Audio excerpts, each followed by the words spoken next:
Central public school Sant Nagar भैरवपट्टी का 29वां वार्षिकोत्सव धूमधाम से मनाया गया। कार्यक्रम की शुरुआत दीप प्रज्वलन से हुई। दीप प्रज्वलन पूर्व विधायक भोला यादव, डीपीओ मध्याह्न भोजन प्रभारी Navin Thakur, doctor M.K. Shukla, professor Vijay Kumar, doctor Shiv Kishore Rai, SN Prasad, Indrajit Yadav, professor Kanhaiya Shah, professor Anish Prasad, zila parishad सदस्य सुजाता देवी और स्कूल निदेशक शंकर यादव ने संयुक्त रूप से किया। निदेशक शंकर यादव ने सभी अतिथियों का स्वागत मिथिला की परंपरा के अनुसार पाक चादर और माला से किया। बच्चों ने सांस्कृतिक कार्यक्रम की प्रस्तुति दी। झिझिया, पंजाबी, मैथिली, कव्वाली, ड्रामा और ऑपरेशन सिंदूर जैसे कार्यक्रम ने दर्शकों को मंत्रमुग्ध कर दिया। हम सभी बच्चों से आग्रह करते हैं कि मंच पर आए, अपने डायरेक्टर के साथ गणेश वंदना के साथ इस कार्यक्रम का शुरुआत करा है।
मैं अभिभावक को, जो अभिभावक आए हुए हैं,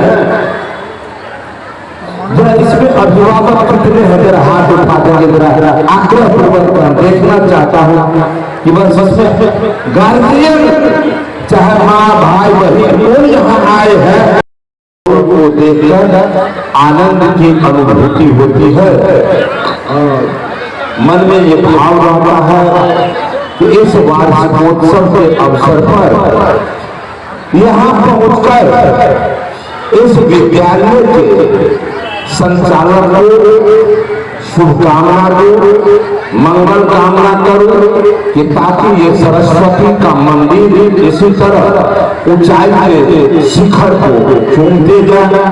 इस पावन बेला में हमारे स्कूल अपने वार्षिक वर्षगांठ अन्य वर्षों की तरह इस बार भी मना रहा है।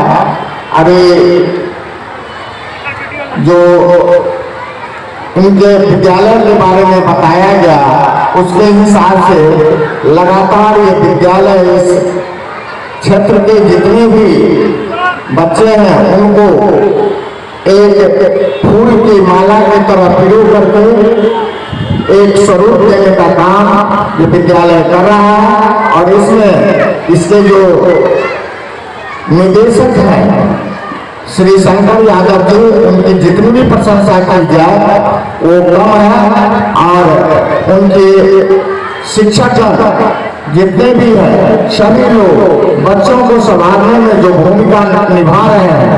मैं 2015 से यहाँ आ रहा हूँ और देख रहा हूँ जिस तरह से बच्चों का हुजूम, माता बहनों का हुजूम, अभिभावकों का हुजूम विद्यालय के अंदर है।